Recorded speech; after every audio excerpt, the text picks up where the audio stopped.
and MJG, and they talked about pimping, right? Do you know 8 Ball and MJG burrowed in my brain so much where I actually, what's up, Jessica? Wanted to start pimping girls myself, and I was a kid. I actually tried to do it. It didn't work. I didn't know what the hell I was doing, but do you? Hello and welcome back to our channel. I'm the celebrity royal reporter here. We're going to be doing a reaction video to Mr. Let Go on YouTube, a fellow YouTuber. He's talking about an interview Jaguar Wright did with Piers Morgan. And, Jaguar Wright has become very well known most recently because of her ties to the music industry and direct knowledge of some of the stuff that's going down with P Diddy. And also, she is making claims that Jay-Z is 10 times worse than P Diddy. And this is from an insider in the industry who, an artist, a musician herself, who worked with these people back in the day when things were really, the wild west of the music business in Hollywood. And Mr. Let Go has some great insights, just his take on things, really. The reason I share a lot of these channels is when I hear them speak, and like it's echoing my own mind, but somehow they're so good at speaking in a way that touches, I know, my heart and my emotion, my soul, that I'm like, oh, I'll just let them say it. So without any further delay, let's get started. Y'all remember 8 Ball and MJG? Like, beat her in the head, da da da. It literally was him. Where my money? If you ain't got my money, I'm a, you know what I'm saying? And 8 Ball MJG literally had me wanting to do the stuff.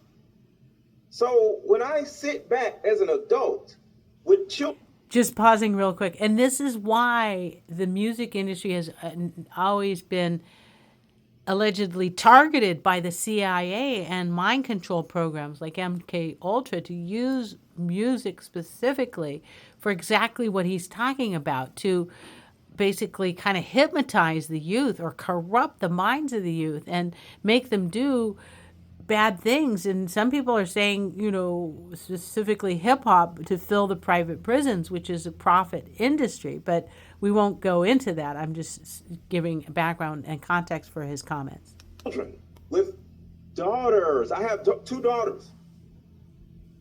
When I grow up and now I got daughters of my own, and just sit back and just think about the demonic, the terrible messages that was in rap music, it could have gotten me in some trouble. It could have gotten me in prison. It could have had me shooting somebody. It could have had me trying to pimp girls and do all this crazy Diddy stuff. Because some young men, unlike me, I had principles. My father taught me principles. My mother taught me principles. So I had integrity. But a lot of young boys who don't have integrity, a lot of young boys who ended up growing up like this, indulge in these freak ops when he would say what's fact and what's not, because every single day there are more and more horrific stories about this man. And now the streets are saying that Diddy's mom was involved in the freak ops and that he grew up to be the way that he did because of his messed up childhood. So word on the street is his mom, Janice Combs, was an escort, and she would sometimes make Diddy watch her indulge in these freak ops when he was still a kid. So some young boys who had mothers like that, and then they listen to rap music on top of that, guess what? They end up like P Diddy. It doesn't take a lot of ingredients to build a monster. All it takes is a single mother, All it takes is rap music. All it takes is a certain amount of abuse in some type of way, whether the little boy witnesses it or the little boy deals with it. And then poverty. Those are the four things that are the four ingredients that easily turns young boys into monsters. They get stepped on and thrown in the garbage, literally. Hit a like button, y'all. Hit a like button. Hit a like button. Hit the like button. Drop popcorn emojis in the... Like he's the Sputnik that came out of nowhere. This is someone who was designed to be what he is. We got to stop making Diddies. And see, it's other people like Diddy. It's not just Diddy. We need to stop making Diddies. What's up, Chris? if we're going to do that, then we got to go back. We got to go back to even further, the mentors of these people. Yes. Because Diddy was taught how to do what he does systematically, and Clyde Davis has been his greatest teacher. Yes. Look, Clyde Now, Davis not here. Jaguar to respond to Wright that, with nor is Piers Jay-Z. Morgan. But a lot of people, famous people in the music industry, have been notable, like I say, by their silence so far. It's also been notable that since the Me Too campaign began in 2017, the music industry has largely avoided the same scrutiny that other industries have had. Why do you think that is? I'm sorry, I didn't hear that. Since Me Too began in 2017, the music industry has largely avoided the same kind of scrutiny that other industries have had. Why do you think that is? Well, because the Me Too movement was a ruse. It was a setup. It was a scam. I'm saying that now, publicly. Dream Hampton spearheaded the Surviving R. Kelly campaign, which fueled the Me Too campaign. And that was all funded by Sean Carter to make sure that Robert Kelly went to jail. Get his lick back. Why is nobody understanding that Dream Hampton... Get his lick back. I don't know what get his lick back mean. I don't know what R. Kelly did to Jay-Z. was being financed and ran by Sean Carter. They were able to go and get all of these witnesses because he was there with Robert Kelly. Shout out to you, Arlene. Shout out to you. Thank you. Let's just stop right there. So that's a huge bombshell in and of itself that Jaguar Wright is dropping, because she's saying that Jay-Z was involved with getting R. Kelly sent to prison. And now with all the P Diddy allegations, you know, that are coming to light of his criminal activities, they're talking a lot of people who have actually died, mysterious deaths in Hollywood and in the music industry, either that were outright murdered or who died of mysterious illnesses and ailments that might have been allegedly poisoned. All of this stuff is now being more looked at with a different lens of like, oh, well, what really did happen? And so what Jaguar Wright is talking about, which a few years ago would have been unthinkable, that somebody might have pointed the finger at somebody in such a powerful position as Jay-Z. Now, things that she said 4 or 5 years ago that have come to the light of truth and recognized as such are now making her new statements that much more credible. So when she drops a bombshell like that, basically kind of alleging that Jay-Z set up the downfall of R. Kelly and that there are more powerful people involved that may be setting up the downfall of P. Diddy. But, you know, sometimes these people take the fall to isolate into and distract the public into assuming it was just one individual. And often the puppeteers, the masterminds behind these criminal organizations often don't get brought to justice, as we saw with the Epstein case. But I digress. Let's continue. How does Jay-Z sit down with Gayle King and she not ask him one question about the intersection between him and Aaliyah and Robert Kelly? This is insane that people keep refusing to see what's right there. If the Me Too movement were real, why aren't they speaking now? They've also been very quiet in this time of the Diddler's downfall.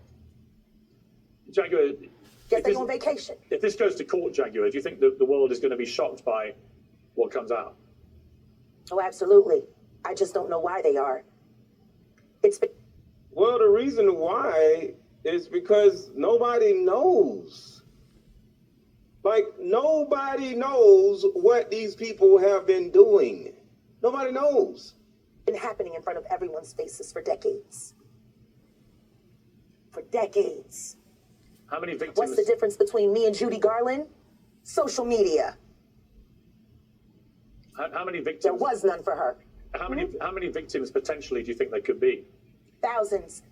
Thousands. And that was confirmed by the lawyer, Tony Busby, with the Busby Law Firm. They said they had over 3,000 people, different potential victims, reach out to them. Those are just the ones who reached out. Imagine the thousands beyond the 3,000 that didn't reach out, are afraid to reach out. I mean, he may have been indicted, but he hasn't been convicted, and he still has, P Diddy has a criminal organization outside of bars that could easily carry out his wishes. So it is a precarious situation. There might be thousands in the witness protection program for all we know. Let's continue. Hundreds that I deal with still myself. I have 3 victims right now who are willing to give testimony about not only what Mr. Carter has done to them, but his wife as well. They're a nasty little couple. They do nasty things. What do you think happened with Kim Keeping Porter? people against their will.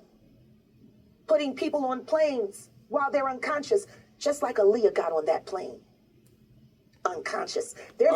Wow, that's another bombshell. I mean, the stuff she drops, and then they kind of move on to the next subject, but saying that Aaliyah was put on the plane unconscious and that Jay-Z had an interest in getting Aaliyah out of the way to benefit his wife's career, who then a fledgling artist with her group. And it, you know, this stuff is very disturbing and it goes so deep, but it just, let's pray for all the victims. A lot of things that people don't want to talk about, Pierce. They put Aaliyah on the plane unconscious. Why did they do that? Well, allegedly, Beyonce was the next Aaliyah. Allegedly, Beyonce was supposed to be the next Aaliyah. Once Jay-Z could not have Aaliyah, and all this is alleged, once Jay-Z could not have Aaliyah because Jay-Z chose to be with Dame Dash, remember, I talked about it right here. Aaliyah, and I was like, yo, you know, tell me what happened. And she was like, she just couldn't, you know what I'm saying? And I just left it at that. And she said, leave it alone. Don't cause no, be like, what you want me to do? And just leave it alone. Right. Don't act like nothing. It causes me too much pain. Right. So I can't bring no awareness to it. I can't do nothing. Right. I just got to wear it. Right. So if I don't agree with somebody I'm working with is doing, I can't publicly out my man. Right. But really, how's he my man if he's still doing it? If me and you cool, and you know that I got a girl that your man it's crazy. Right? Yeah. He said R word, not smashed. He said R word, and he's talking about R. Kelly, R worded Aaliyah. And you going, and I tell you, when you like, you gonna still work with him, what you gonna feel? Nah, so what you think I felt? Exactly. So I'm human, bro. Right. I had to look the other way. Right. All these years. So publicly, that man did a record with that nigga, my girl, that he liked as well, right? Right. And then went on a tour with him. And wow. You understand what I'm saying? Wow. But no one said nothing. So Jay-Z went on tour with R. Kelly, who R-worded Aaliyah. But when Jay-Z got on tour and got close to Aaliyah, he wanted Aaliyah. And at that time, Aaliyah wanted to still be with Dame Dash. And because she chose Dame Dash, because Aaliyah was supposed to be Beyonce. I'll say it again. Aaliyah was supposed to be Beyonce, but she chose to be with Dame Dash. Jay-Z didn't like that. So next thing you know, Aaliyah goes on a plane unconscious and the plane crashes, and all of a sudden